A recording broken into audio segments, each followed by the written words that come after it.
Justin Walter. I cannot believe you're sitting on my couch right now. Yes. You were not supposed to be here. No. You finished a 10-day silent retreat 3 days ago. Yeah.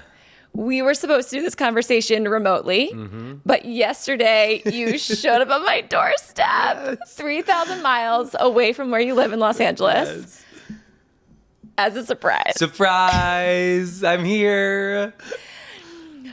I am so touched. Oh. And it truly is so magical that you're here. I cannot believe you are the only person that would do this. You would come off of a 10-day silent retreat. I'm already getting teary-eyed. I love you so much, and it really means so much to me that you're here. I'm so excited to be. I know, I'm already crying. Why am I already crying? Oh Emotions my God. are high. The emotions are high. I'm so happy to be here. And I planned doing this before the silent retreat even came up in my life. Oh my God. God. On February 13th, I texted Matt, I'm coming on the Woo Report and I want to come in person and surprise Laura to do it in person. So Oh my this has God. been in the works before the retreat even happened. So I'm so excited to be here. I love you so because I'm much. so proud of what you're doing. Oh my And gosh. to be a part of it and to sit on your couch and to get to have a conversation like this with you. Oh my gosh. I'm already crying and we're not even a minute in. I'm obsessed. Oh, it means so much to me. Okay, for everyone listening, Justin is, I like to say, my soulmate. He doesn't said that to me, but Oh my God, we are soulmates. Come on. and no, he is not my husband. My husband is also my soulmate, but Justin Multiple is soulmates. multiple soulmates, Yeah. like deep soul family. I'm actually curious what you like. How would you define a soul family? Well, it's interesting because at my 40th birthday party, it was fun to see a lot of my soulmates argue that they were my soulmates. I think I remember you saying like Justin's my soulmate, and then either like Andy or Bree or a bunch of other people like, no, he's my soulmate. It was a fight to the death. Yeah, it was yes. a fight. I think I would define a soul family as, obviously we have family through blood. Yeah. We have chosen family through friendship. And then a soul family is people that you're just really connected through on a soul level. And that is a different connection versus a blood or a chosen connection. And we definitely have that. We always have had that. It's just it's a deep knowing where everything's easy, everything's light. Not necessarily always light, but everything's like funny. Flow. There's a flow. There's a flow. That's a natural flow. Yes. There's never, I think friendships can be hard to have the hard conversations, but Yeah. there's always an ease of, there's just a continual connection that doesn't take effort. It's a flow. It's a flow. And it energizes all the time. And you freaking showed up at my doorstep yesterday, and it just really put me in flow. We're in flow, baby. Let's do We're in flow, this. baby. And we've been trying so hard for the last day to not talk about this. So I'm so excited to get into it. Okay. Yeah.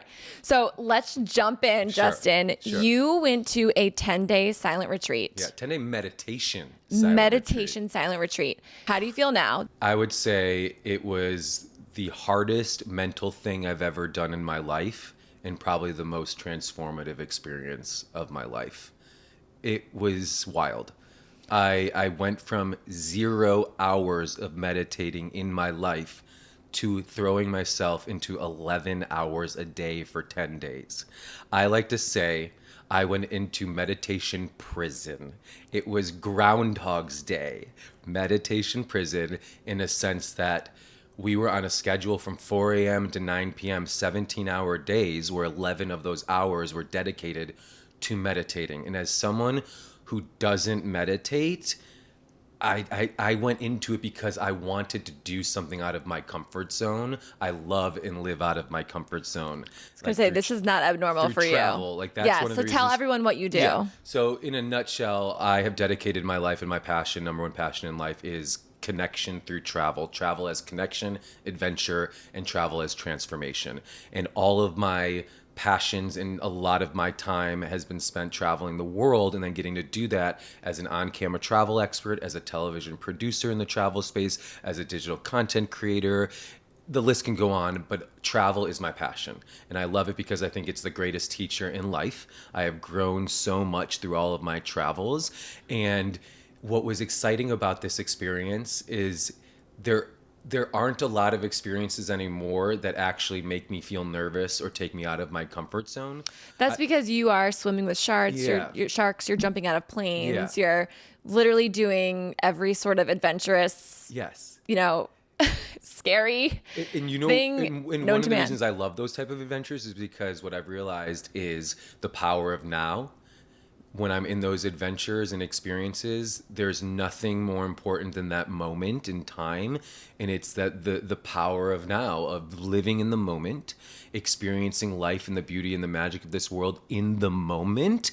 So going into this experience, a good friend of mine, told me it changed her life and said, you need to do this. And she told me this after I did a 6-month trip around the world last year for my 40th birthday. And we got together after it, and she told me she did this and it changed her life. And I said, that would be so hard for me not to talk for 10 days. I'm such a talker.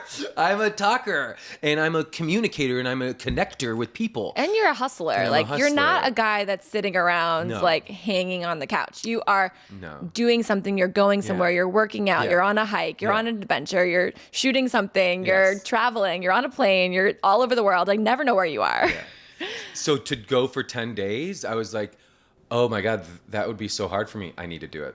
Oh, wow. And it was immediate. And because I trust this friend, I was like, I'm doing it.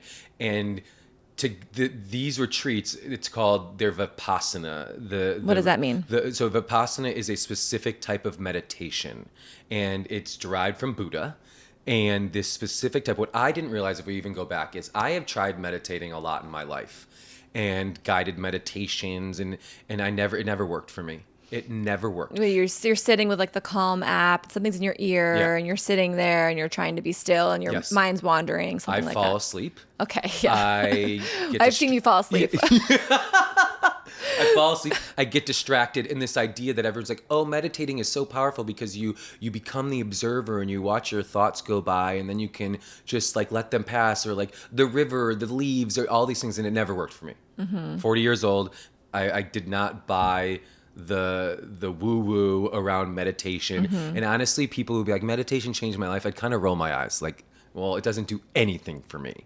So this technique of meditation is a very specific technique, which we'll get into. But what the biggest thing that was that I didn't know going into it that surprised me was I always thought meditation was a passive thing where you sit back and you just like try not to think and let thoughts go by, and then you like, oh, things come up and you figure them out.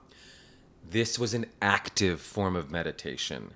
And I didn't know meditation could be an active form of meditation. And we'll get into the specifics, but how I like to think about it is we go to the gym to work out our bodies, to get our body in great shape. So we're physically working out our bodies for an hour, hour and a half at the gym so we can look good and feel good. Some of us are. Some of us. You are. I love it. The gym Yeah. is actually a place of meditation for me. Yeah, sure, I go for to the sure. gym. It's therapeutic. I turn my brain off. Yeah. I work out my physical body. I love swimming now instead of running because there's no music. And I'm in the water for 30 minutes, and it's just like a movement that feels great, where I'm in my brain thinking. And before this retreat, a lot of my like meditation was actually in the pool. But so for this form of meditation, how I look at it as it's treating like your body as the gym. You're actually using the senses on your body connected to your brain, and let's say you sit down for an hour meditation, you're not sitting there passively. You're using your brain, analyzing the body and the senses on your body to do this form of meditation where you're using the senses to not react, whether they're painful or whether they're pleasure. You're not reacting to the senses on your body to train and rewire your brain to not react to things in your life. So you're on a cellular, deeper level, rewiring your brain to not react to senses. It's crazy. So give me an example. Okay. So let's go, I'm going to kind of go back into like how we learn the meditation to get there. Yes. So Well, we set the scene. This isn't set Joshua the scene. Tree. Okay, yeah, let's set the scene. I went to Joshua Tree. These retreat centers are all over the world. And I'm going to tell you what's crazy about it. They cost $0. That's bananas. your accommodations, your food. The food at Joshua Tree, it was 29 Palms actually, which is right outside of Joshua Tree. The food was delicious. It was a vegetarian meal. Every meal you have breakfast, you have lunch. You can get a third meal, but typically you can have just fruit for the third meal, or you can kind of ask the assistant teacher to get a third meal.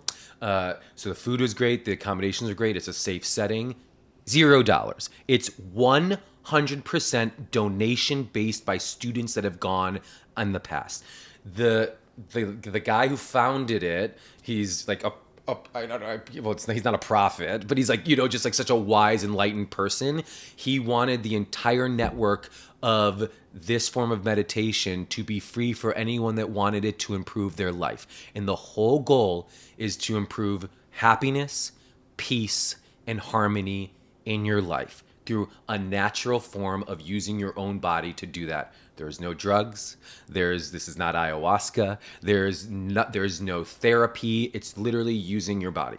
So it's free, which I found wild. Mm-hmm. And you could tell that there were different, and afterwards you could talk to people, but people of all different socioeconomic statuses. And it was just amazing that some people donated no money. Some people probably donated a lot of money. I donated money, but what I was also excited is to use my platforms to get to share, to come on something like this, to use my Instagram, to go on KTLA to talk about it. Mm-hmm. So I'm excited to really spread the news. And if I touch one person to make one to go and it improves their life, that to them is more important than me donating $1,000. Right. So I go to Joshua Tree. You turn in your phone.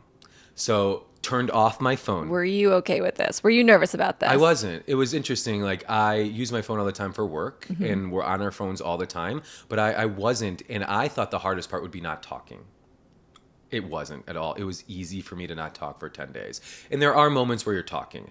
There's assistant teachers. The men are separated from the women. Mm-hmm. So the men in the meditation hall were on the left side, the women were on the right. You have a male teacher for the men, a female teacher for the females, and you could sign up for interviews where you could have 15 minutes a day to go ask questions to the teachers, because the whole course is actually taught through video and audio recordings from the guy that founded it, he passed away, I can't remember, maybe 20 years ago, but in 1991 he recorded it, and then they used these recordings to then do it in all these centers around the world. Wow. So even like the signups for this is like quicker than like trying to get tickets to Tomorrowland or Coachella, yeah, right. Or Burning Man when Burning Man used to sell out and all those things. So like they have, every center has registration where they have an announcement of there's these dates for the 10-day retreat. The registrations opens on this date, and you gotta set your alarm and sign up. I actually got off the wait list. I've been on wait list for this for about a year. So I've been on different retreat wait lists. In the timing, I can't even explain how perfect timing it was for me to go at this point in time. I arrived and I turned in my phone. Turned it off, knowing that I would not have access to it for 10 days. And you literally put your phone, your wallet, and your keys in a bag, and then they put it in a closet. And then it is like prison. It was just like, okay. And it wasn't hard for me to turn to my phone at all. I set up, on my emails, I set up out of office on assignment, and it wasn't an assignment. I did this. This was not for work. This was truly a trip just for me. And I didn't do it as a job. And then it's called noble silence, is at a certain point, then you start noble silence where you cannot talk to anybody on the retreat. You also don't make eye contact and nonverbal communication. So literally for meals, we're in like a cafeteria type setting. There's tables. You have your name at a specific seat. You have to sit at that seat every day. And I sat next to a man that I didn't even look at. And we're eating our meals, and I would like sometimes look to see, like, I would like have fun observing, like, what are people eating? And then also, Laura, you know me, I was like, I feel like I'm in the Hunger Games or the Squid Games. Because it started with like 35 men, 35 women, and every meal I would look around to see, are there missing bodies? And missing bodies started at day 2, missing bodies started happening. People couldn't do it. People couldn't handle it. And it was funny because like energetically, I loved the TV show Survivor. I was like, who would I want in my alliances and in my tribe? And one of my thought I'd pick for the final 2, he was gone on day 2. Oh no. So I was like, I misread his energy. Oh my gosh. Wait, so I have so many questions. I have so many questions. Yeah. So when you first walk in, though, you're talking to somebody. Yeah, you could talk. But I got there late, actually. Like, you could get there. You were supposed to get there from 2 to 4, and the traffic from LA was awful. Oh, gosh. So I got Classic, there yeah. at like 7, and I actually was glad because I didn't want to talk to people. Yeah. I've been on ayahuasca trips, and what I've learned is I'm such an empath that in those type of experiences, I am like, so how are you doing? And I take people's energy on, and people gravitate towards me and open up to me about their life. So I was so happy not to have to talk to anybody. And this experience was 100% about me. Yeah. And it was nice to go in there and kind of when I got in there, turned my phone and had a quick little meal. Let's start the no talking. So it's called Nobel Silence, and that's for the 10 days. It is broken on the last of day 10. Half of the day, you can talk to people and start talking to people. So turn in your phones, no talking. It's actually 10 days of the actual retreat. So the day before and the day after, it's kind of a 12-day experience. So long. Yeah. Well, I kept thinking about you because you texted me the night before you went in. You'd sent me this schedule, which is so wild, which we'll get into the exact specifics of. But you sent me the schedule and you were like, this feels like prison. Yeah. And, you know, in between this time you were there, I went to Grand Cayman Islands with, you know, on a trip. And the whole time I was there, I was like, Justin is still sitting in silence. Yeah. And then I got back from the trip and I was like, Justin is still sitting in silence. I was thinking about you the entire time.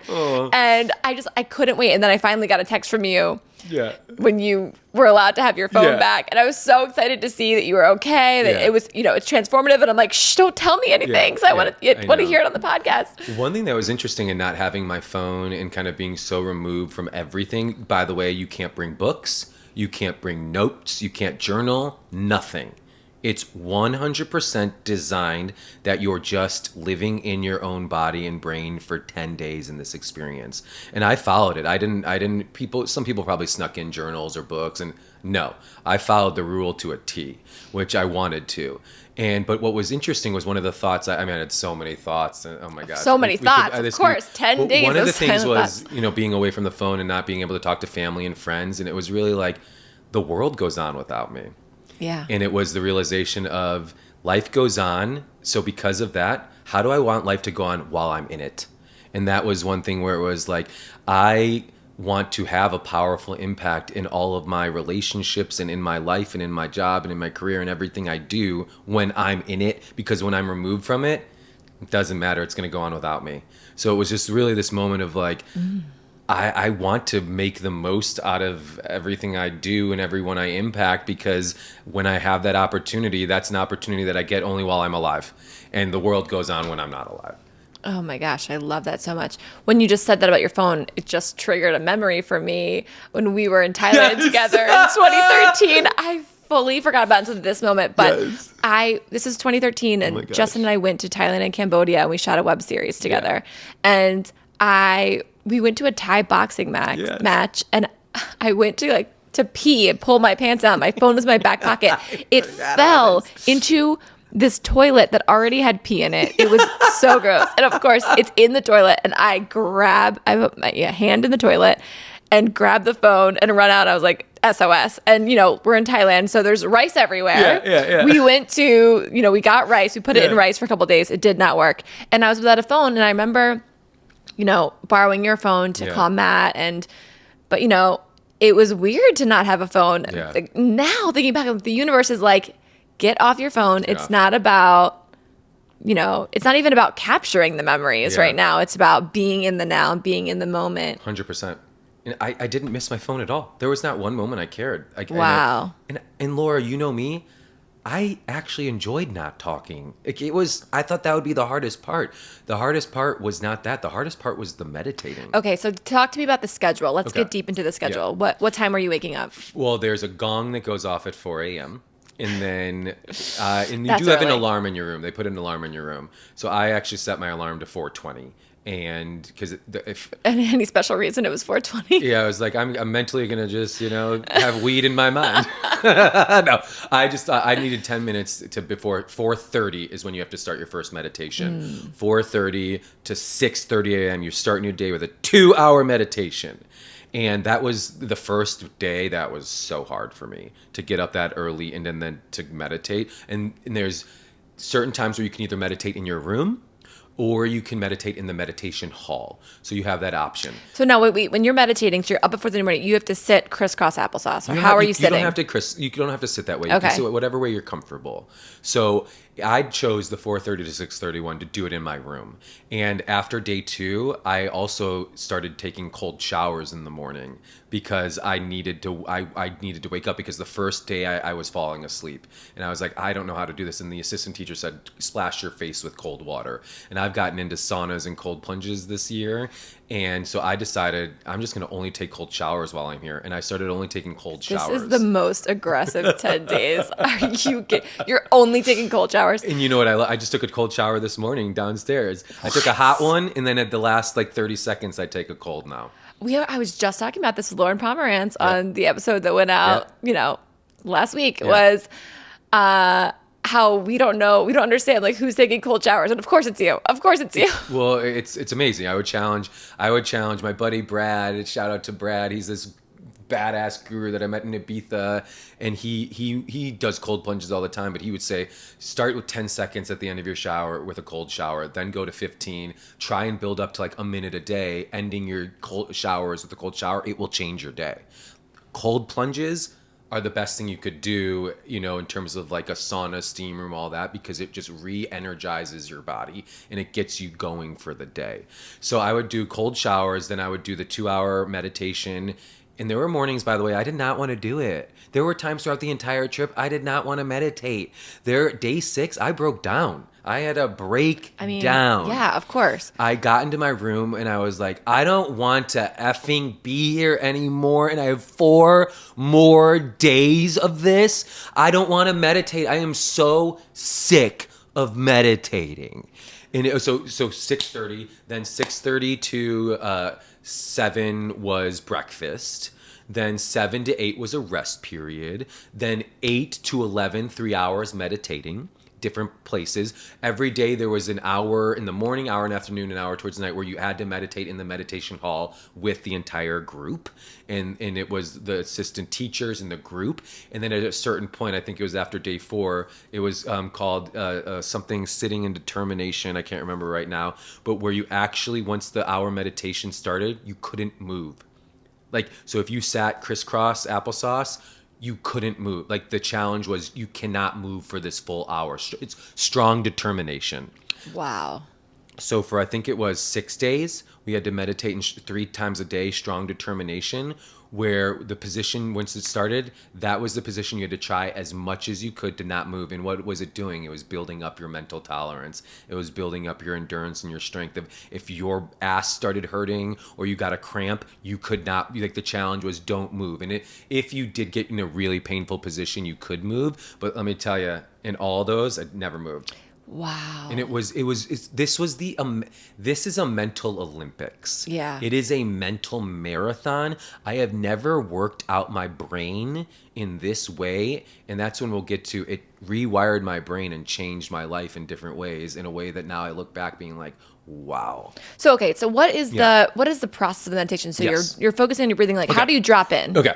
So this is where the 10-day course, and why I actually had a friend who I saw afterwards, and I was like, you need to go do this. You're one of the top 3 people. I'm like, you need to go do this.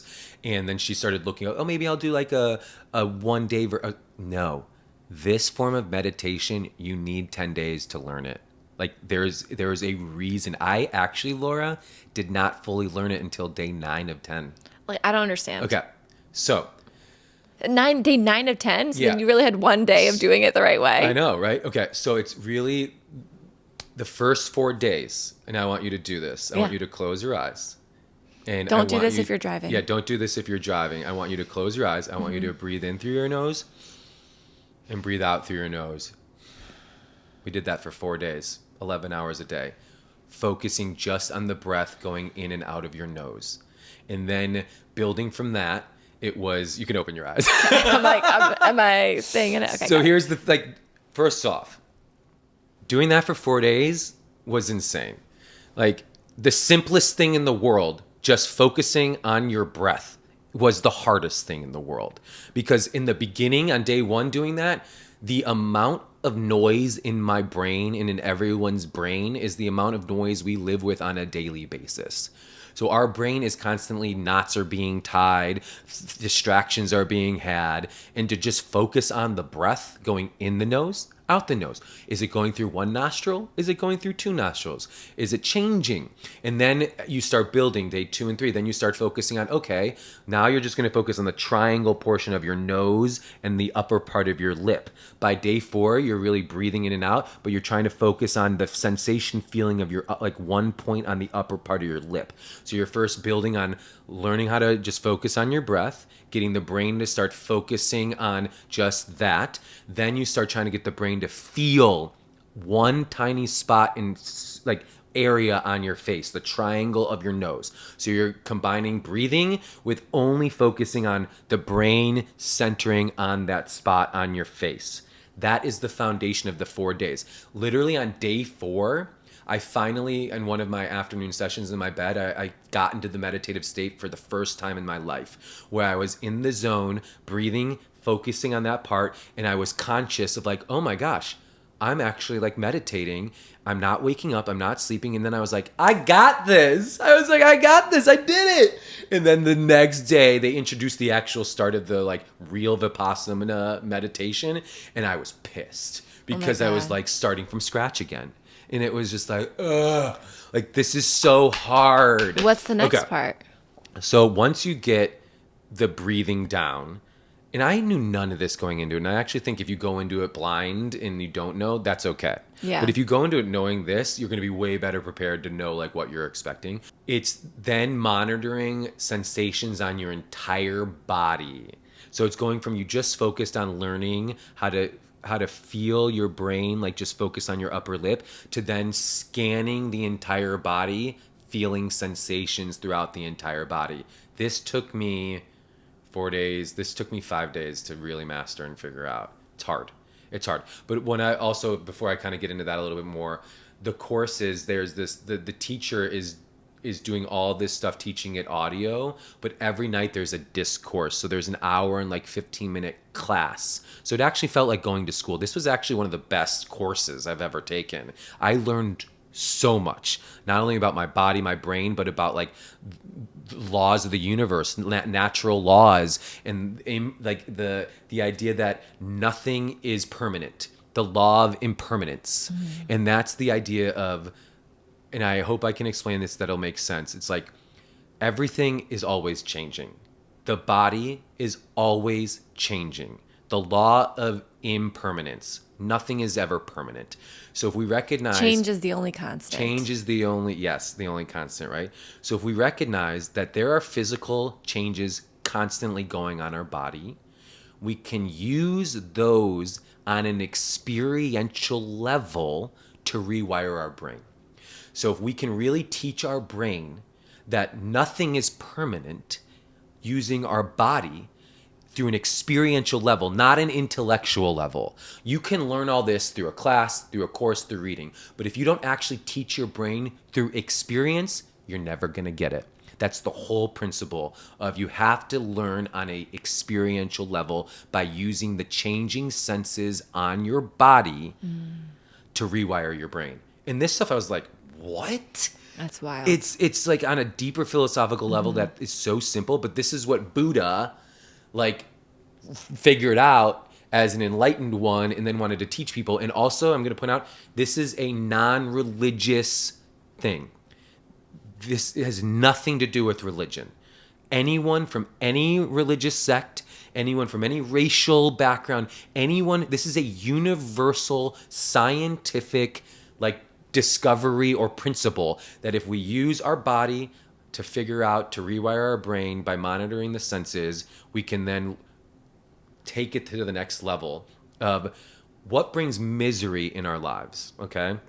This is like, why do humans default to misery, right? Okay? And I was like blown away because it's so simple and I didn't understand this before, and it's the idea of attachment. Attachment brings us misery, whether it's a craving, which is attachment to something good, or whether it is an aversion, an attachment to something bad. And an attachment is, we're doing it all the time as humans. We are attaching ourselves, and whether it's a good or a bad thing, attachment will bring misery into your life. So it's rewiring the brain to not attach, to recognize that everything in my body is changing all the time. Everything in the world is changing all the time. So I have to build a skill to objectively learn to not attach to things that are going on that are out of my control, because everything is out of our control. So it's really like all these like teachings and That is making my brain explode. It does. And here's the thing. It took me days to grasp this. Does that make sense? So It's because it's hard to understand. look, I'll tell you what it brings up for me Yeah. is that my dad, who's a hypnotherapist Yeah. that has been, I feel like, whispering these types of, universal laws to me my whole life. And I've been rolling my eyes at him my Yeah. whole life. He's told me when I was little to never be attached Yes. to an outcome. Yes.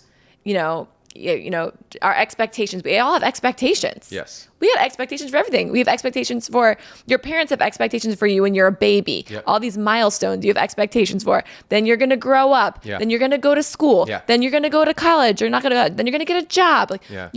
there's expectations for us our entire lives. And those expectations comes with outcomes that we're expecting. We expect to graduate. We expect to get a job. We expect to find a partner. We expect to do all these things. And if we are attached to the outcome of it, is what he used to say, then we're just going to be disappointed. Yeah. Whatever that outcome is. Yeah. Are you I'm okay? getting teary-eyed, yeah. Oh my So I'm gosh. getting teary-eyed because it just what you were talking about just made me realize like what my biggest takeaway, which I haven't shared with you, my my biggest gosh. takeaway of the experience. Oh, Justin. And it like changed my life. And what it was for me was I realized on day 2, I really analyzed like what are the miseries in my life, and I realized what the source of all those miseries were, and it was the same, and it was self-doubt. Wow. Everything that has caused misery in my life was attachment to things, but it wasn't happening because of self-doubt in my life. And it really made me realize like I'm the only person that's been getting in the way of my own bigger happiness. I'm a happy person, but we all have things in our lives that are holding us back or struggling in career, in relationships, and all these things. And for me, self-doubt was what has been holding me, and I've accomplished so much in my life, right? Yes. But it's like now I really feel like I can do anything after these 10 days, and I'm not doubting myself anymore. I'm not going to doubt myself in my career. I'm not going to doubt myself as a partner in relationships. I'm not going to doubt myself anymore, and I feel like it's just blown open this new energy in my life of, you know how much I've been struggling in so many areas of my life. And what is the root of all that? It was self-doubt. How did you get to self-doubt It from just this? came to me. It came up when you were Came up. meditating. And here's the thing that's crazy is this is what's also that another thing from the experience that was wild is it's this idea of we're constantly adding misery into our lives through attachment, right? And think of it like you're building a stockpile of misery. Once you train your body through this form of meditation to stop adding misery, then it starts getting rid of the old miseries in your life. If you think of it like this way, as a human, we eat food to survive. If I were to stop eating food, I'm going to still live for, I don't know what it is, like 3 weeks or 2 weeks or whatever, because my body's going to start eating itself, like eating the stored food and the storage in my body. So once you stop adding more misery into your life by objectively learning this skill and not adding more misery, the old miseries start leaving your body and leaving yourself and leaving. So then you start getting rid of, it's called sankaras or whatever. And it's you start getting rid of the old ones in your body on a deeper cellular level. And as you're getting rid of them, you have to process them by thinking about them. Well, and that's the thing that was like, I was so like, wow, like I had one of my biggest questions was like, okay, when these old things are coming up and getting rid of them, how do you process it? Like, what do you do? Right. And then the assistant teacher was like, no, you just let them leave. You just let them leave. They leave. I'm like, what? Like, no, but aren't you going to teach us the skill to process, like, when these old wounds, like, come up? He's like, no. You just let them leave your body. And it's kind of like ayahuasca. When you're like, ayahuasca, people are always, afraid of the purging, afraid of the puking and the shitting. Can I say shitting? Sure. Okay. The shitting. No, what that's doing is that's getting rid of the shit out of your body on a cellular level. Like, if you want to be throwing up, you want to be shitting your brains out, if you don't have to, but that's not a bad thing during ayahuasca. We'll need to do an ayahuasca 101. I'm not sure if everybody is up to speed on what that means, but we can get talk into that later. That. Yeah, that's hitting the mic. That's okay. That's what we were supposed to talk about before you were to do this retreat. Oh my God, we'll have to do it another way. We will. But it was crazy because I don't know how to, when I realized, like, all the self-doubt that has been my biggest, like, hurdle in life, it was just freeing to be like, I've already done so much in my life with this self-doubt. What's going to come next without it? Oh, well, spoiler alert, what comes next. You literally left this retreat. Yeah. And you had offer after offer after offer in your inbox waiting for you for all these different opportunities. And then even today, you came upstairs today to be like, hey, should I wear this beautiful coral shirt? And you were like, I just got another offer in the middle of the night. It's been crazy. Which is so wild. Like, with the universe is like, oh, your doubt is gone. Yeah. Your attachments are gone. Let me offer you all of these what's things. What's interesting is, like, I've been going through the I did this trip around the world, and then I got back knowing that I was going to kind of try and transition my career. Most of my career has been television production as a producer, and which is how we met. Yes, at of course. E! Yes, we haven't even talked about that. 18 years ago as production assistants over a flip cup tournament when the Golden Globes were canceled at Sean during Smith's the writer's house. strike. The writer's strike. But I've known that I did that trip and I wanted to transition my career to not rely my income based on, like, television production anymore. And last year was a struggle for me of, like, trying to figure out what's next, trying to set up, where am I going to take my skill sets and my passions, and what am I going to do in addition to what I'm already doing. And so I was, last fall I was taking meetings and networking and all that, and nothing was kind of coming up. Even the beginning of this year, I've been hustling and taking some jobs and some contract work and all that. And then, no joke, I had since I did this retreat, I've had 3 job offers come my way, and jobs that I really am excited about. So it is that, like, I've had so much try and control and attachment in my career and in my life, and wanting things to go the way I want them to go. And there's a book that one of my dear friends, Andy, shout out to Andy, she made me read before I went on an ayahuasca trip, called The Magic of Surrender, which is a very good book. I highly recommend it. But it is the same concept of the world is swirling with so much going on. The more we try and control it, the more we're going to cause misery in our lives. Let it happen. And then it's how you respond to it versus how you try and control it. This is all so good. And that's I remember what it is. Before you left, a couple weeks before you left, us connecting on what you were hoping for. And I remember you telling me you were hoping for this version of this job, and, like, that's what your heart is set on. And I remember thinking, like, I wonder if that will change when you do this retreat. Yeah. And I think maybe it has evolved maybe a little bit, but I don't know how much that has changed. Well, and the job thing, what's crazy is, like, I would say I'm not attached anymore to, like, if jobs don't happen that I'm excited about, I don't care anymore. Like, they weren't meant for me. Yes. And that's different than how I used to be. Yes. I used to get so angry. Yeah. And I used to get so, like, just so miserable about it, and so down on myself that I've worked so hard. I think ayahuasca helped you with some of that, though. 100%. What also, if we're going to, like, just kind of... let's give us a back and forth here. No, just a little bit about ayahuasca and this is, I would say, like, these ayahuasca and the meditation retreat are very similar but very different in the sense that this is from my experience, because everyone has their own experience. All the lessons, you could have 10 people from that retreat sitting in this spot, and everyone be giving you a different version of what they went through and a different version of what they learned. So this is just my experience, but we all learned those things through learning the same technique, through learning the same form of meditation that helps our individual. And ayahuasca is the same way. What I love about ayahuasca is everybody's drinking that Peruvian root concoction, plant medicine, ayahuasca, and everybody is going to have a totally different experience, but the connective experience in ayahuasca is everyone is healing traumas and blockages in their life. Yes. And that is what is beautiful about ayahuasca, a plant medicine ceremony where you're consuming ayahuasca. But what I really think the biggest difference here, and what I think this meditation retreat was the missing component on my spiritual healing journeys, is ayahuasca comes from a place of, I think, emotion and heart, whereas this is all about the mind. Mm-hmm. And I've never done so much work on the mind. And like working the mind from this retreat was like, whoa, I just flexed a different muscle in my body. Your mind is busy. Like I have a busy mind too. Like we are producers. Yeah. A producer at its root is someone who plans all the time for everything. Their day, their week, their month. And I feel like my spiritual journey has slowed that down a lot for me. But you're an adventurer. It's not just about planning something to work. You're planning the next adventure. You're planning the next big fun thing. You're planning to come visit me. You're planning to travel the world. Yeah.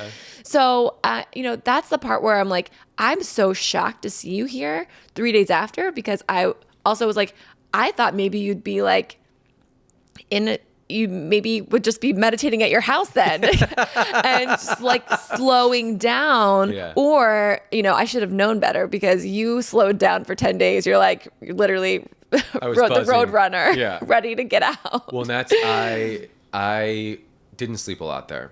Okay. And I went to bed at 9 every night, and I would wake up, and this is, I guess, a sign of being 40. I'd wake up to have to pee. And I tried to stop drinking water at 5 p.m. thinking but then I would wake up, I'd pee, and then I really struggled to go back to bed till 4. And I did sleep on and off. But honestly, Laura, one of the reasons I was struggling was I was so excited to get back to life. And I was so excited and re-energized and reinvigorated. And I just had so many things going on of like all the exciting things that I want to do. But then also this newfound excitement for what's going to come my way that I don't even expect.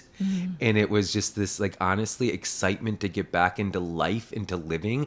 And I did go into this experience with struggles with my career, and I just got out of a relationship at the beginning of the year that emotionally I was going through a really hard time, at the end of last year, the beginning of this year, with someone I really loved, and I still have love for and send so much love to and have the best wishes for.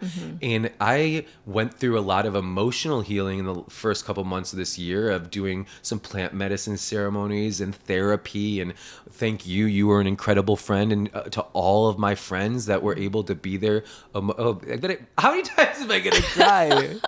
I'm not crying, so I'm getting emotional because that hard experience that I went through of loving someone, but us recognizing it wasn't gonna work and we had to separate and all that.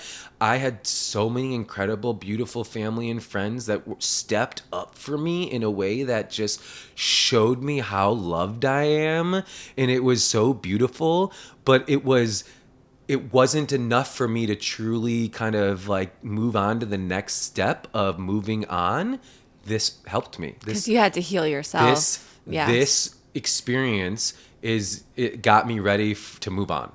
And in that, for my next relationship, or not even my next relationship, to even just put myself out there again for dating and relationships. So let's get granular about that for one moment. So, you were saying so in this meditation, you're focusing on, your upper lip. Yeah. But then obviously you're not really focusing on your upper lip for 11 hours. Yeah. So as you're focusing on it, thoughts come up. Yes. And you're recognizing them, or maybe you're working through them a little bit in your head. No, you're just kind of letting them. This is where you start to try and be the observer. You're just observing. Let the thoughts come up and try not to analyze and go into them, but just observe. And there were three genres that really came up for me of thoughts that came up. 1, career stuff. 2, relationship stuff. And 3, the TV show Traitors.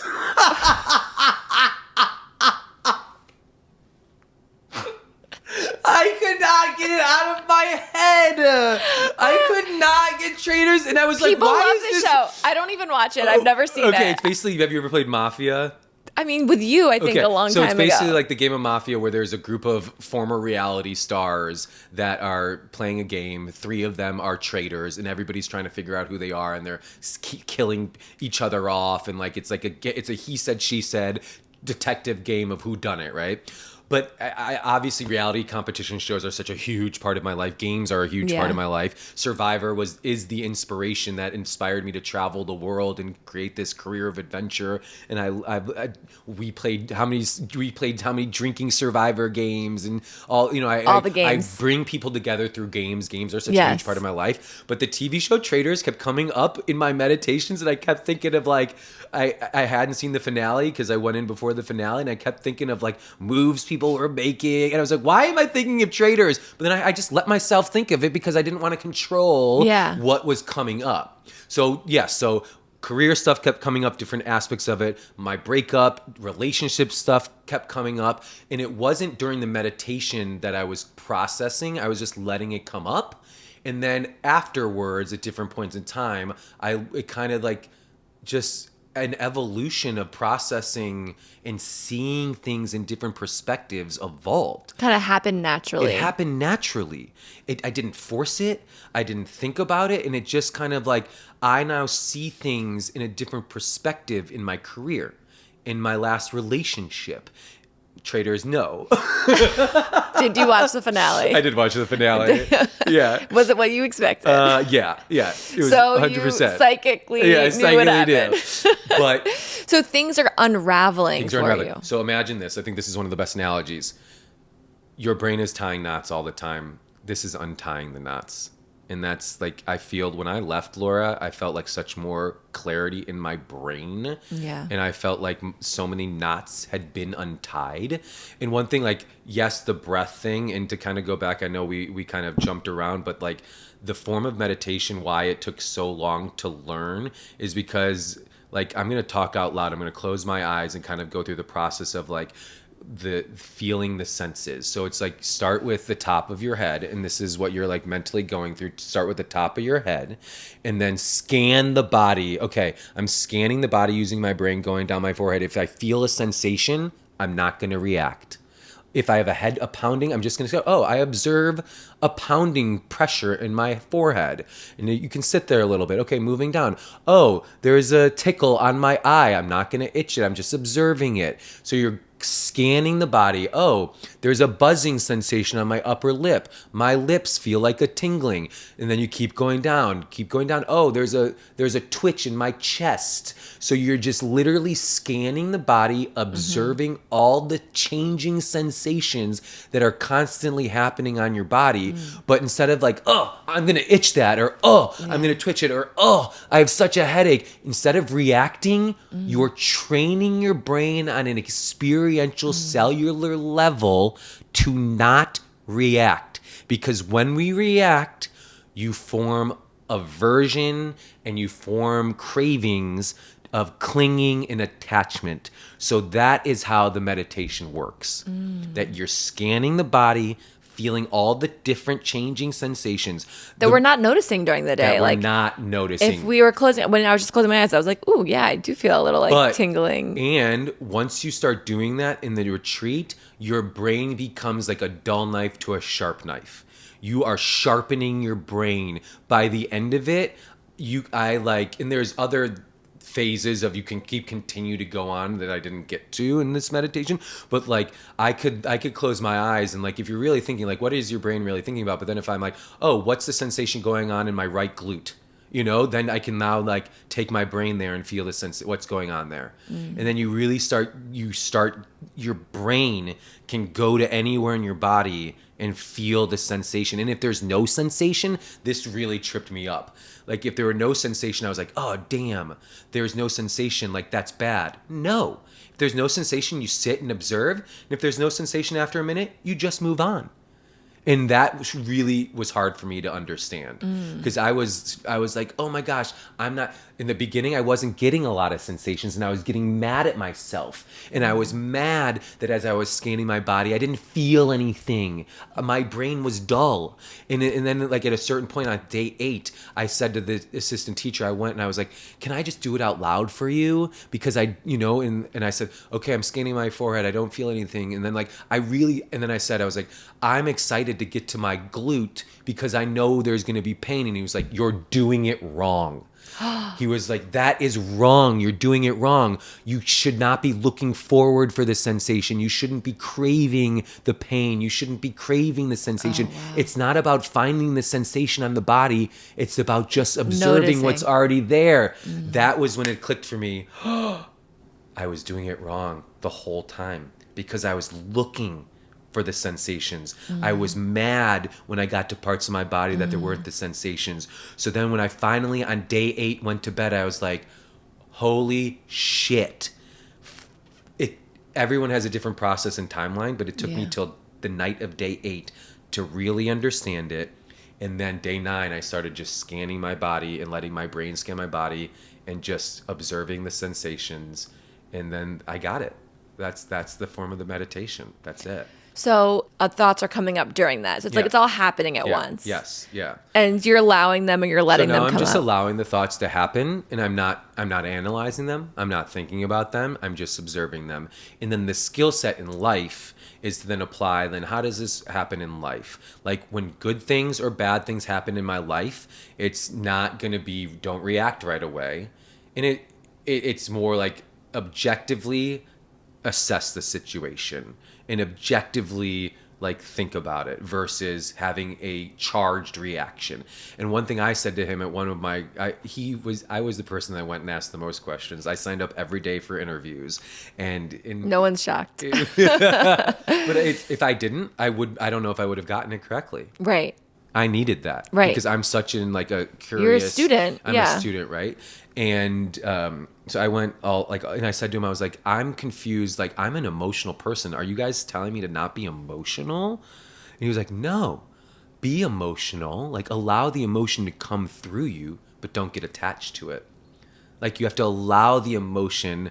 Like, if you have a broken heart, angry. Yeah. If someone passes away, if you get the new job, you're excited to feel those emotions, but don't form attachment to those emotions, because the attachment is going to be what will bring misery into your life, because those things will pass. Everything arises and everything passes. So when we attach ourselves to anything, it will cause misery in our lives. And that is the key lesson for this whole thing. And one of the biggest lessons I'm taking away is attachment is what provides misery and makes us unhappy people. And it's not to say don't be emotional. It's not this. And I even said, I want to make more money in my career. I want to keep advancing my career. Is that bad? And he was like, no, that's a desire. You can have healthy desires. But if you start going at it in an immoral way, or if you start becoming obsessed with that, or if you and then that's when you start forming attachment to this outcome, then it's going to cause misery in your life. So you mentioned like someone passing away. Yeah. Did people that have passed away in your life come up? No, it was interesting. This was not really I cried more here than I cried there. It's a safe space. No. But it was interesting. I cried twice there. I cried on day 6 when I had my breakdown, when I went to my room and I was like, I don't want to bleep. I don't want to freaking meditate anymore. Right. And then the last meditation, I cried because I was so happy it was over. And I also cried because I was like, I fucking did the hardest thing of my life. And I stuck to it. I wanted to leave many times. I wanted to not meditate many times. And I literally got to the point where I was so my body actually had and I don't know chemically what happened, but it was this release, this total release of just adrenaline, of emotion. And I was like, it's over. Those 10 days felt a lot longer than 10 days, but then I'm sitting here now and it's like everything comes and goes. And even the simplest lesson, I knew this is going to be over eventually. Yeah. This is going to be over. And it's everything will be, and it's even like when I was going through my breakup this year, some people would say to me, this is going to be over. Like, it'll come, it'll go. But in the moment, it's so hard to recognize and believe that. Yeah. But now I feel like I have a tangible, like 10-day experience that I'm like, no matter what difficulty is in my life, it'll be over. Like, even think of, let's say, your accident. You went through, I can't even imagine the pain you went through, and we've talked about it and all that. Yeah. But it's like, it will pass. It's a blip. It's a blip. Yeah. And it's easier said than done. And theoretically and intellectually, Yeah. I always understood that. But what this meditation retreat did for me is now I actually, on a physical level, understand it. Not intellectually anymore. There's a difference between experiential learning and intellectual learning. That's like travel. You can read about all these countries, you can read about all these cultures, but if you don't actually step foot and go travel to places, you're not going to actually experience it. Right. It's the same exact thing. So past loved ones didn't come up, but did No. any existential thoughts come up? And I think this feels so different than ayahuasca. And I love what you said. I did an ayahuasca journey a year and a half ago or so. And it is really heart opening. It's like, oh, everyone is connected. And Yes. for me, it felt like it was led by people in my life who have died. And, it was honestly it was less about me. Sure. And like, it was not mental at all, actually. So this feels like so different from it. But I feel like that, the ayahuasca for me really kind of hit home on my thoughts on what happens when we die, like how we are energetically, we're still around. Yeah. So I'm curious, the question I'm asking everyone on the podcast, what do you think happens when we die? Oh, it's so funny. Over Christmas, the 26th, one of my best friends, and we've known each other for 25 years. We do a Christmas pub crawl every year in Chicago, and Anne and her partner Haley and I were together, and we literally asked each other this question, and my answer then was, I think nothing happens. I literally was like, I think nothing happens. I think it's Your just. answer in December was you don't think anything happens? I literally was like, I just honestly am getting, I think I'm at the point where I think like when you go to sleep, if you don't wake up, it's just over. And I literally was like, I just think nothing happens. And I just think that's why. And I also kind of when I answered it then, I was like, but I also think thinking that has given me this like release to, if nothing happens and nothing matters, then that means everything matters, because then all that matters is what we do in this opportunity. But then I do believe in a bigger sense that we are energy. All we are is energy, and our energy has to go somewhere. So I don't know where or what that is. So, I think the teacher, who talked about like past lives and like that. We've talked about this a little bit. I've never really understood that or gotten into that. I don't know if I really believe in reincarnation. There is sometimes where I think maybe this is all a game. Like obviously it's all a game. Simulation. Yeah. Or maybe it's all a game. And then like we just come back in a different in a different version and a different experience in a different body and life. So I've thought about it, but I just haven't gotten to the point where I actually think of that. It's actually so fascinating, because as a person who's obsessed with games, like my favorite way to describe it is that we're all souls living in a human experience. Oh, no, I say that all the time. That's what I believe too. Yeah, the soul is the actual essence of who we are, and so the body is not. This is the vessel the for meat our suit. soul. Yeah, right, of course. Yeah. And that's where I think like I 100% agree with you that we are souls in a human experience, and our body is how we get to feel and experience, and that's why I want to stimulate every sense I can in my body. That's also why I identify as bisexual. Yeah. On a sexual level. Totally. I have gotten to experience every form of simulation and connection. Every hole, all the things. On a sexual level. Yes. And that's why it's literally like I want to live my life stimulating my senses in my body in every single way. Sure. Because that's what I get this soul gets to experience life as.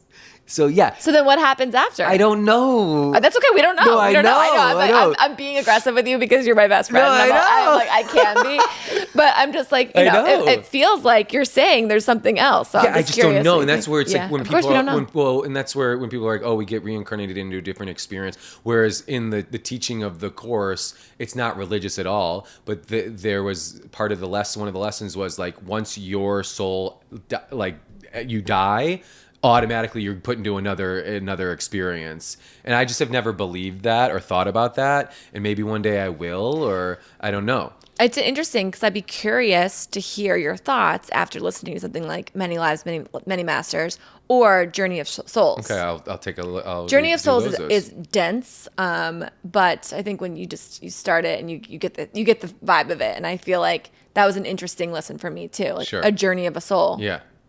Well, you send me these recs and I will totally. I sure will. I'll also link them in the show notes. Yes. Oh my gosh. Okay, so I mean, I feel like there's still so many questions. So you like what?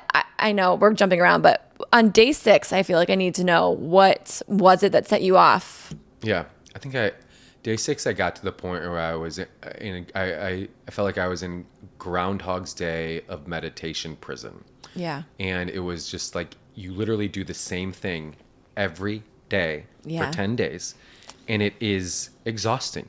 It is mentally draining. Yeah. The most mentally draining thing I have ever done in my life. I thought I was going to come out like relaxed, and I came out exhausted, mentally wiped out. It was a mental marathon. Yeah. And day 6, and actually day 6, I guess what you don't know because you're not talking to anybody. Yeah. You're not sharing your experience with anybody. Day 6 is the day that most people lose it because you've gone 4 days of the breathing, 2 days of Vipassana training, and then you realize you have 4 more days to go, and it just feels overwhelming. Mm. And when I got to my room, I cried, I got angry, and then I just stopped, and I was like, get yourself together. There was no way in hell you're leaving this. Mm-hmm. There was never once an ounce of me that thought I would quit. But it was like, you're going to do this. Mm-hmm. And if you just keep putting your mind to it, and that was the moment where it was just kind of continually, so many ways, so many different times, realizing I can do anything. If I put my mind to anything, it's going to happen.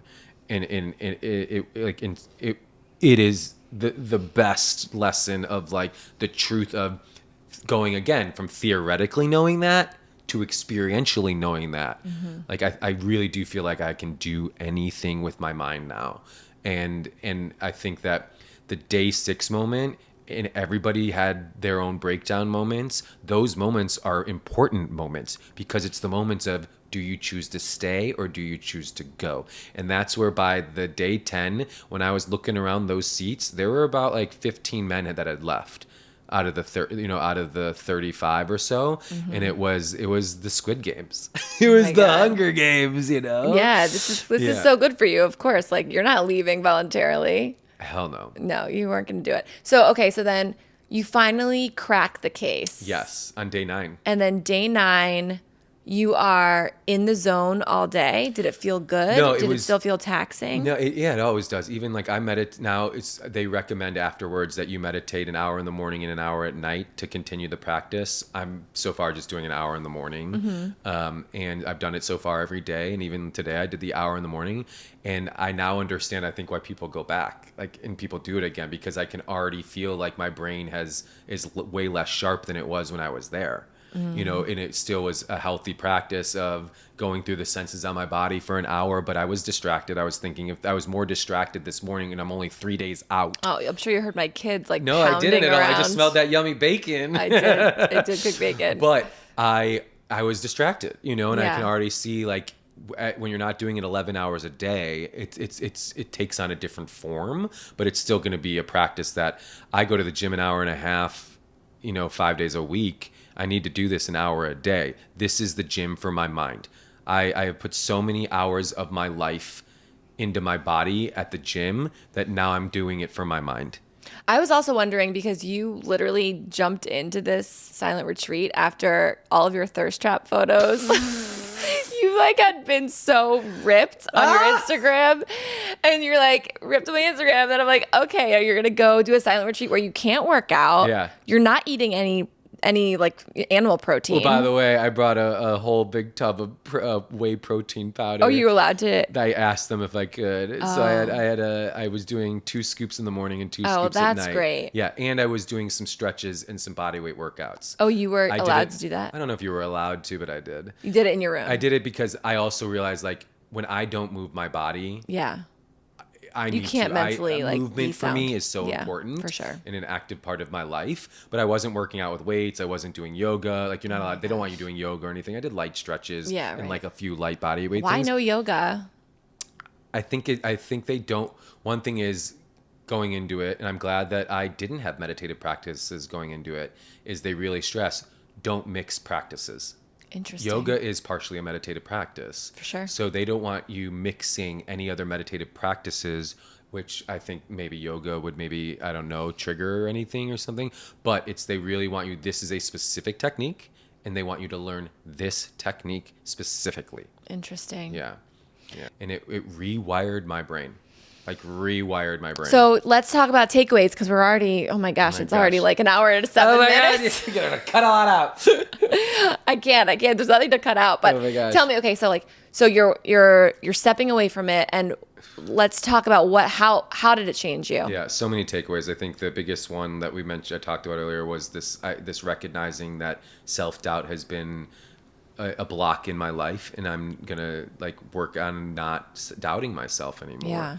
And I think that is huge. You know, that's what I'm always like letting go of. Like, not to make this about me, but no, I know. Even what we were talking about last night, and I didn't want to. I almost was going to share this last night, but I didn't. Gosh. It's so hard for us to like talk. Because I wanted to share, for the first time on the podcast. But even so many of us just doubt ourselves. Yes. And we are our own worst enemies. For what reason? There's no reason. Yeah. This is conditioning for us, though. Conditioning. And this is conditioning. I mean, you and I have been having the same conversation for like 18 years. Yeah. I mean, coming up in production together, it's the highs are high and the lows are low. Yeah. We would be on the red carpet at the Oscars together. Yeah. And then, because of the nature of this work, the day after the Oscars, we're unemployed. You're unemployed because you just did a whole gig out of award season. You're unemployed. Now, you didn't get fired. You just like, the show's over. The show's over. Yeah. So now what? And we would be like, we'd sleep for a day, and then we'd wake up the next day, and we'd be like, our self-worth is gone. Our self-worth is no longer here because we don't have a job and we're not at the Oscars. Who are we? Yes. Who are we without that? Yeah. And our identity so long has been wrapped up in our work, because you're right. You said this last night, and I love what you said about why you love LA. Mm-hmm. Yeah. Because I love LA. What I realized is LA in every way, shape, or form attracts dreamers. Yes. And whether you're dreaming of living in Southern California for the weather, or whether you're going there to be an actor, or going there for a television career, everyone in our orbits in LA are dreamers, are passionate dreamers, who a lot of those people are creative, passionate dreamers. Mm-hmm. So two of them are sitting on this couch. Which, by the way, we, like you talked about, we took not a vacation. We went to Southeast Asia and shot a web series on our own. You are doing this on your own. That's why I'm so proud of you. What do we continue to do is create and produce. Yeah. And that's who we are. And it's incredible to be around that energy. Mm-hmm. And my friends, my family in LA, my deep-rooted connections in LA are all people pursuing dreams. Yeah. And that to be the connective thread that brings us together and is our LA family and is our beautiful. It is beautiful because it is such a highly charged, positive, energetic connection. Totally. And yet, with all of that highly charged, positive connection, we still doubt ourselves. Yes. Well, and it's, by the way, and it's one of the hardest industries in the world. Of course, yeah. And that's where it is like we're all these dreamers going out to one of the most competitive, hardest, and here's the other thing, like sometimes toxic. Yeah. And LA, like, what's the flip side of LA? The amount of status is like, that's one thing I get down on a lot about is status and money and all that. And there's a huge part of that goes along with it. Yeah, that goes along everywhere. That's everywhere, right? Everywhere. So it is. I think that The self-doubt was a huge Yeah. takeaway. I think another huge takeaway is now this skill that I have, this meditative skill that I Yes. didn't have. I think the other biggest thing is this really grasping at the idea of attachment and how to recognize attachment. And this is not a flip of a switch. I didn't come out and like I'm a new person. I now can recognize things and I see things in different perspectives that I didn't have before. And even the teacher said, if you're presented with the same situation 10 times that you would have reacted to, and now because of this course, you 1 out of 10 times react differently, then it's been a success. Because that one time is an improvement and you have to work on continuing to improve. And the whole course this is just the first step. This is the beginning. This is something you need to constantly be working now on. you have to integrate. Yes. Integration, I mean, Yeah. talk about ayahuasca. Yeah. Post ayahuasca integration is Yeah. real hard because Yeah. you are like in a heart space that's not at Yes. all like connected to reality. Yes. It's like very, very spiritual. Yeah. This feels like you have now mentally disabled though a lot of the noise. Yes. And to keep that noise at bay because we are bombarded All the time. all the time. Yeah. And I would say this is the mental version of ayahuasca. And I'm actually going to Peru to. Oh my gosh, yes. So Tell I'm, everyone. I'm leading a small group trip to Peru. I went on my trip around the world. I went to an ayahuasca center. I wanted to go to a rustic, authentic Peruvian ayahuasca center. And I went to one and I had a really positive, like gentle, beautiful ayahuasca experience. And while I was there, I thought I would love to bring people here who are inspired to do ayahuasca but wouldn't want to go on their own, so I could hopefully be that person to help them come.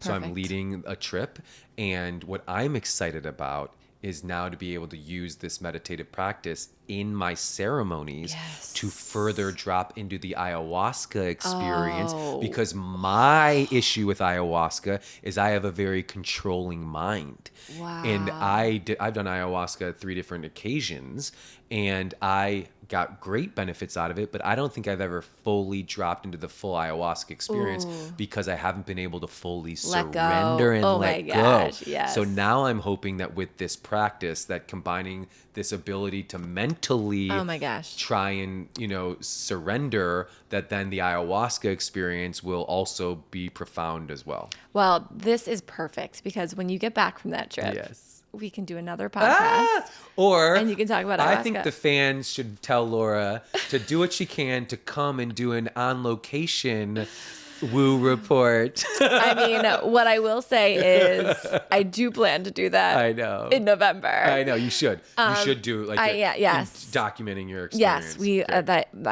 I did ayahuasca, Yeah. a year and a half ago or so, but I'm going to do it again Yeah.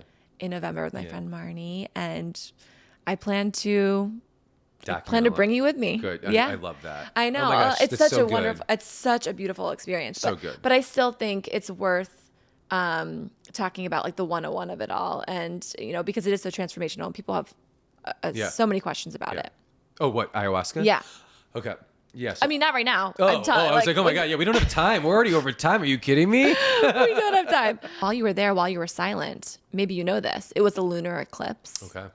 So- I did not know that, but we did see. Like, Did you see it? Were you outside? Were you the inside? eclipse? No, we saw the full moon. Yeah. And it was beautiful. Well, the full moon, it was like a lunar eclipse. So that means the sun was directly behind the moon. Oh wait, there was a night where when I walked out the full moon, there was a huge, like, Ring. halo and ring around the moon. That's the lunar eclipse. Oh, I saw it and didn't even realize it. Yeah. Oh my gosh. Yeah. Yeah, I didn't even realize it. So I did see it, and I didn't even know. That's or wild. Yeah. recognize. So you did get outside and you like looked at the stars. Oh, and so you're yeah, and let's say my location was in outside of Joshua Tree. There was a walking path that you could go on. So like during your breaks, the rest periods, you could walk in nature. You could walk around the property. It wasn't a prison in a sense of like you were in your room and in the meditation hall. But it was a beautiful setting, and I would go walk around this path and stop at different points and contemplate what I was thinking. And there was the moment about when I had the self-doubt realization. I started at the start of the path, and I picked different areas of my life, and I reflected on the doubt I had in that area of my life, I took a walk around the path, and then I recognized how I was going to let go of that doubt, and then took another walk around the path. And it was just like a beautiful moment to have that path as like a reflective point. Oh, that's amazing. Of I love that. It's a letting go. It was a letting go. It was a shedding, and I didn't even realize the lunar eclipse It was going a on. shedding. It was I a love shedding, it. Oh my yeah. gosh. So the last question, and then we'll wrap this up. But in your day-to-day,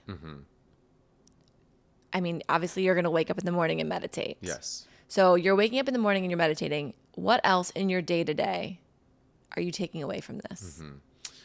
I think that if I recognize my brain is going too crazy or I'm stressed, I can meditate. And you can do it anywhere, anytime. And so it is a skill that I'm glad that I now have, that I can kind of calm the brain down and try and untie some knots in the brain and all of that. But beyond that, I think the biggest takeaway in my day-to-day is like to not react so quickly to things, and to really try and observe things from a more, non-reactive perspective, and to not try and attach to outcomes. And it sounds, I know it sounds repetitive, but that's the purpose. It kind of needs to be repetitive in order Yeah. to really grasp it, because it's such a huge concept. Well, and you know what's interesting too, I think that I've already started realizing, and it's been interesting to see how people respond to this experience I've gone Yes. through. What have you Who's done? been really interested about it, and then who's also been kind of the eye roll about it. And it's interesting, the people who are the eye roll about it are, I would say, the people that I would recognize in my life that are holding on to the most misery. And it's just kind of that cynical perspective versus the like glass half full versus empty type thing. And it is really, I feel like the people that I have been gravitating towards wanting to know more and learning more are the people that I think have more of a general positive outlook on life. And not to say that everything is roses and perfect, but just that more like positive energy. And the people that I've noticed that are kind of like judgmental about it, or are the ones that have more of that pessimistic energy. That's so interesting. Yeah. The first time I ever heard about a 10-day silent retreat, I was a production assistant for the Daily 10. Maybe it was an AP by gosh. then. And Debbie Matenopoulos left. She did it. This was whatever. I don't know. What year was that? 2008 or Yeah. 2009? Yeah. I remember she was gone. She was like away, not filming with us for a couple weeks because of it. And all of us were like, what the actual F is she doing? She's going to be silent for 10 days. Yeah. It was just such a foreign concept. It Yeah. was so wild to think about. Yeah. And now I feel like it's such a throwaway line. It's a throwaway line in spirituality, which I love it too, because it's like, it's such a big deal to be silent for 10 days, but it's like, oh, you don't need to go on a 10-day silent retreat to whatever, or you don't need to do a 10-day silent retreat, because like the 10-day silent retreat feels so aggressive and scary Yes. and foreign. Yes. And you're going to, people can't be off their phones for an hour. They're going to be off their phones for 10 days. Yeah. They're not going to talk to anybody. They're not going to communicate with anyone. So yeah, I mean, it's such a wild concept.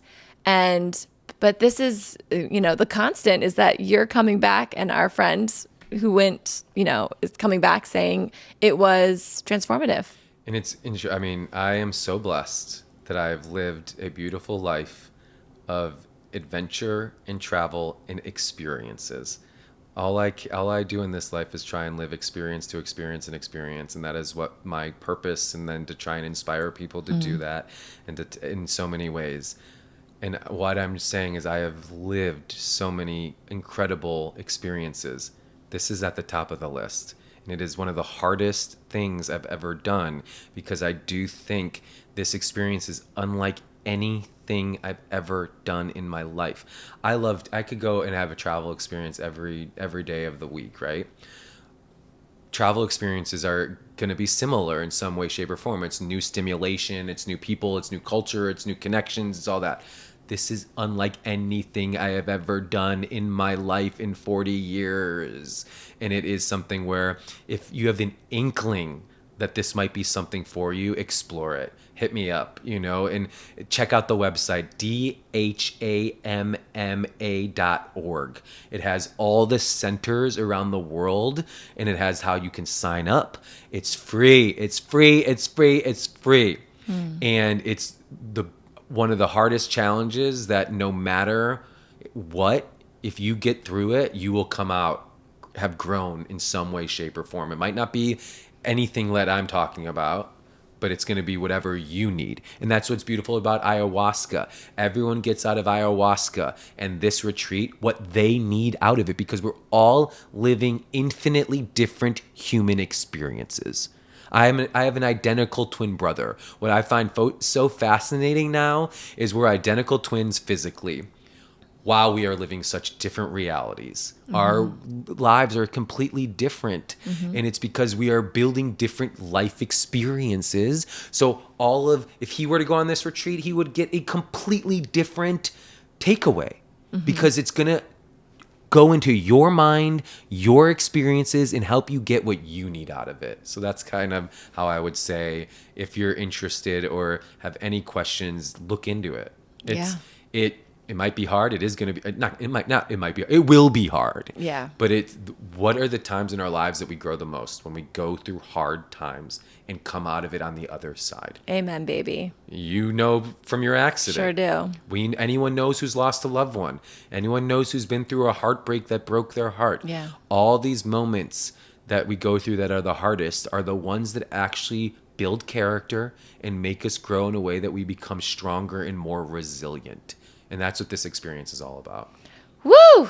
And on that note, Justin Walter, your bucket list guide on Instagram. Thank you so much. Thank you. I love you so much. I love you. This has been awesome. I'm glad I came. I cannot believe you're sitting here still. We have a whole day together now. And now we don't have to monitor what we're talking about. I'm so excited.